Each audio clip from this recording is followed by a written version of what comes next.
আসসালামু আলাইকুম এভরিওয়ান। আশা করি আপনারা সবাই ভালো আছেন। আপনাদের উদ্দেশ্যে আজকে একটা ভিডিও বানিয়েছি। আজকে ভিডিওটার উদ্দেশ্য হচ্ছে ইমেল লিখতে পারবেন আপনারা। একটা ফরম্যাট দিয়ে আপনারা অনেক ইমেল লিখতে পারবেন। জাস্ট যে বিষয়ের উপর আসবে সেই বিষয়ের এই মাঝে একটু বিষয় অল্প একটু লিখলে হয়ে যাবে। ইমেল অবশ্যই এক পেজে লিখতে হয়। আমি আপনাদের ফরম্যাটটা দেখে দিই। আপনারা প্রথমে লিখবেন ফ্রম হচ্ছে যে লিখবে, যার থেকে লিখবে তার নাম দিবেন। নামের সাথে কোনো একটা মানে সংখ্যা আপনি মিক্সড করবেন। 5, 10, 15, 25 সেরকম কোনো সংখ্যা হিসাব নেই আপনি দুটো, কারণ একই নামে আরও তো ইমেল আছে।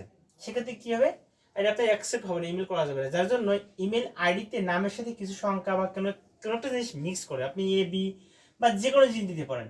নামের সাথে একটা সংখ্যা মিক্সড করে এর সাথে @, এটা কি বলা হয়, @, এগুলো gmail.com। তবে এই জিমেইল যখন আপনি ইমেলের আইডিটা লেখেন, কোনো সময় স্পেস দেওয়া যাবে না, সবগুলো একদম ঢালা একবার লিখতে হবে, কোথাও স্পেস পড়বে না, ওয়ার্ড ফাঁকা হবে না, এবং কোনো অক্ষর কোনো লেটার বড় হতে হবে না। প্রথম অক্ষরটা ছোট হতে হয়, নামের অক্ষরটা এই ক্ষেত্রে ছোট হতে হয়।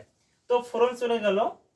এরপর আপনি লিখবেন টুতে একটা নাম লিখবেন। এখানে হচ্ছে প্রথম আপনার নাম লিখবেন, দ্বিতীয় আপনার বন্ধুর নাম লিখবেন। এখানে একটা বিষয় আছে, যদি প্রশ্ন লেখা থাকে সাপোজ ইউ আর শরীফুল বা অথবা সাপোজ ইউ আর সুমন, সেক্ষেত্রে আপনার নাম সুমন বা শরীফুল, ইউর ফ্রেন্ড করিম, তখন আপনার বন্ধু করিম, সেই নাম অনুপাতে ধরবেন। সাপোজ ইউ আর সুমন, তাহলে সুমন তুমি, তাহলে তোমার নাম লিখতে হবে এখানে।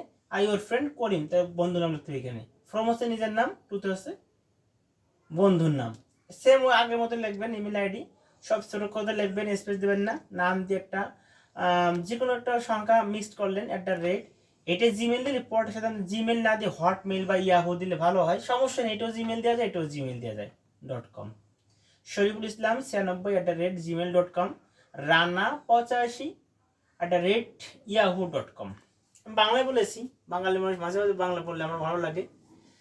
তারপর লিখবেন সেন্ট। আপনি যেই দিনকে লিখবেন সেই তারিখ লিখবেন, সেই মাসের নাম লিখবেন। অনেক সময় মাসের সংখ্যা দেবে, 2 মাস 3 মাস, এরকম দেওয়া ঠিক না, ভালো হবে না। আগে মাসের আপনি তারিখ দিবেন, মাসের নাম দিবেন, তারপর সাল দিবেন। সাবজেক্ট আপনি কোন বিষয়গুলো লিখবেন, birthday party, billion success, 10 friend, hospitality, যে বিষয়ের উপর লিখবেন সেই বিষয় এখানে লিখবেন। এবার লিখবেন আপনি কার কাছে লিখতেছেন, রানার কাছে। ডিয়ার রানা, প্রিয় বন্ধুর নাম লিখবেন। তবে এইখানে ছোটদের নাম হয়, এইখানে ছোটদের নাম হবে না। এখানে নাম সমস্ত সবসময় বড় হাতের হয়, এখানে বড় হাতের হবে। এবার একটা কমা দেবেন। এরপর আপনি ফরম্যাটটা একদম হুবহু লিখতে পারেন। এটা জাস্ট আংশিক আপনার মতো করে চেঞ্জ করে নেবেন প্রশ্ন অনুযায়ী। এবার লিখবেন টেক মাই কর্ডিয়াল লাভ। নিও মাই কর্ডিয়াল লাভ, আমার আন্তরিক ভালোবাসা নিও। অনেকে অ্যাট ফার্স্ট সেটা দেওয়া যায়, প্রথমে আমার ভালোবাসা নিও। এটা লেটারের ক্ষেত্রে ব্যবহার করা ভালো, ইমেলের ক্ষেত্রে শর্ট লেখা ভালো, কারণ ইমেল তো অবশ্যই এক পেজে লিখতে হয়, একটু শর্টে হওয়া ভালো। তো অ্যাট ফার্স্ট না দিয়ে টেক দিয়ে লিখলে আমার মনে হয় ভালো হয়। Take my cordial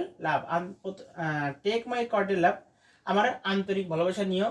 I hope you are keeping well by mercy of Allah, আশা করি আল্লাহর মেহেরবানিতে ভালো আছো।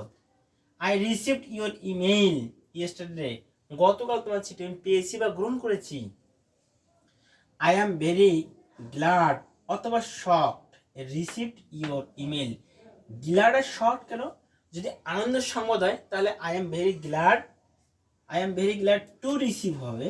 I am very glad to receive your email, আমি তোমার ইমেলটা গ্রহণ করে আনন্দিত হয়েছি। আর কোন দুঃখ করে বাবা মারা গেছে অথবা কেউ ফেল করছে সান্ত্বনা দেওয়ার জন্য, সেক্ষেত্রে I am very shocked receive your email, আমি খুব দুঃখ পেয়েছি তোমার এই সংবাদটি পেয়ে।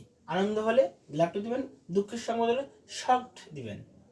নেক্সট লিখবেন I did not answer at once, আমি তোমার ইমেল পেয়েছি কিন্তু আমি উত্তর দিতে পারিনি।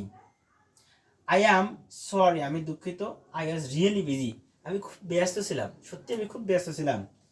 ইন ইউর ইমেল, তোমার ইমেইলে you wanted to know about, তুমি জানতে চেয়েছো কি বিষয়, যে বিষয়ের উপর আসবে আপনি সেই বিষয়টা এখানে লিখে কিছুটা একটু লিখবেন। এরপরে মূল বক্তব্য শেষ। এরপর নো মোর টুডে, আজ আর নয়। With best regards to your parents and love to all, আজ আর নয়, তোমার পিতা মাতার প্রতি আমার ভালোবাসা রইলো, ছোটের প্রতি আমার ভালোবাসা রইলো। ইয়োর্স ইভারও দিতে পারেন, এই ইয়োর তবে এসটা দিতে হবে, ইয়োর্স হবে, অথবা ইয়োর ফেথফুলি হয়, ইয়োর সিনসিয়ারলি হয়, ইয়োর ট্রুলি হয়, একটা দিলেই হয়। ইয়োর্স ফেইথফুলি দিলেও চলে, ট্রুলি দিলেও চলে, সিনসিয়ারলি দিলেও চলে, তো এটা বেশি চলে। ইয়োর্স ইভার অথবা ইয়োর্স লাভিং ফ্রেন্ড, আপনি যে যে নামটা করেন ফর্মে যে নামটা থাকে এইখানে সেই নামটা দিবেন। আমি আশা করি আপনারা বিষয়টা বুঝতে পারছেন। ভিডিওটা না টেনে সম্পূর্ণ আস্তে আস্তে দেখবেন, দেখবেন আপনার কাছে মুখস্থ হয়ে গেছে। এই একটা ফরম্যাট দিয়ে আপনি সব ইমেল লিখতে পারেন, এই এক ক্যাটাগরি দিয়ে, মাঝে আংশিক একটু চেঞ্জ করবেন। তো ভিউয়ার্স, ভালো থাকবেন, আজকে এ পর্যন্তই, আল্লাহ হাফেজ।